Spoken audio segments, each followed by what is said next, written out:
Kemudian langkah berikutnya setelah Bapak Ibu sudah men-setting ini presentasi nilai dan juga penilaian acuan, hal berikutnya yang harus Bapak Ibu lakukan adalah mengatur penilaian sikap gitu ya. Misalkan saya back lagi ke sini, saya ke kelas kuliah, kemudian saya klik pengembangan kognitif.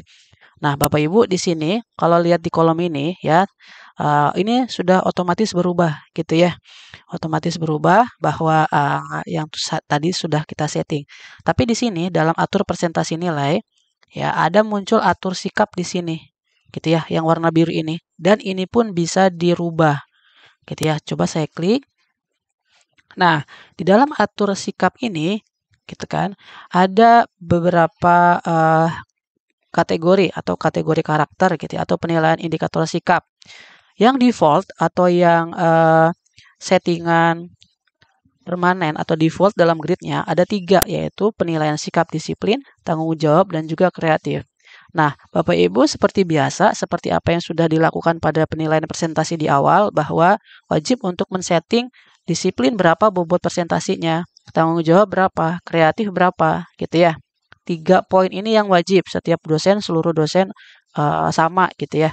Nah, yang bisa dirubah-rubah atau mungkin ada kolom tambahan lain, ada 4 gitu ya, ada 4 kotak ini bebas Bapak Ibu silakan untuk menentukan indikator sikap tambahan. Barangkali mungkin Bapak Ibu merasa bahwa ini kayaknya sikapnya ada harus mungkin lebih ke arah apa ya, mungkin kepekaan misalkan atau mungkin kepedulian atau mungkin santun, mungkin apalah gitu ya, jujur gitu ya. Boleh silakan untuk menuliskan tambahannya di sini dan sama diberi bobot juga ya, tapi prinsipnya dalam menentukan bobot sikap ini tidak boleh lebih dari 100. Jadi harus 100 gitu ya. Nah, jadi saya contohkan di sini saya akan samakan rata gitu ya. Kalau disiplin 25, tanggung jawab 25, kreatif 25. Dan saya menambahkan cukup satu gitu ya, yaitu santun. Ya, misalkan ini mah ya, kalau misalkan mau diganti jujur boleh. Saya contohkan santun misalkan 25, dijumlahkan jadi 100.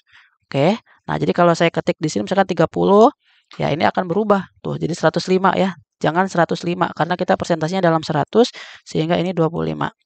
Oke, nah setelah itu baru klik simpan. Nah, perlu diperhatikan kalau sudah klik tersimpan di sini, kalau saya back lagi ke sini, kalau saya back lagi ke mata kuliah, nah di sini kan atur sikapnya kan 20. Nah, berarti tadi sudah kita atur dalam kolom sikap, kemudian kita bobotkan lagi 20. Ya, jadi dalam atur sikap ini tadi kan 25 kan 100. Nah, kemudian kita dibobotkan lagi karena ini masuk kepada presentasi nilai akhir menjadi 20 gitu ya. Nah, jadi 20 secara total keseluruhan dari sikap mahasiswa itu yang terdiri dari sub indikatornya atau mungkin komponennya, ini dimensinya, sedangkan sub indikatornya ini kita bagi lagi menjadi atau kita tentukan lagi menjadi 20% yang tadi sudah ditentukan di video awal gitu ya. Nah, ya sudah seperti itu untuk pengaturan sikap ya. Jadi Bapak Ibu perlu diperhatikan bahwa kita tidak hanya menilai pengetahuan, tidak hanya menilai kognitif atau keterampilan, tapi juga sikap ini penting untuk dinilai ya. Karakter penting untuk dinilai.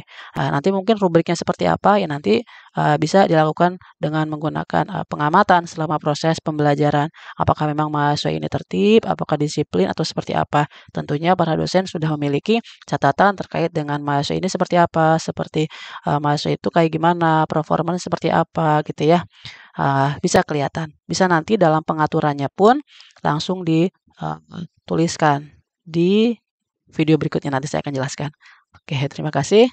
Assalamualaikum warahmatullahi wabarakatuh.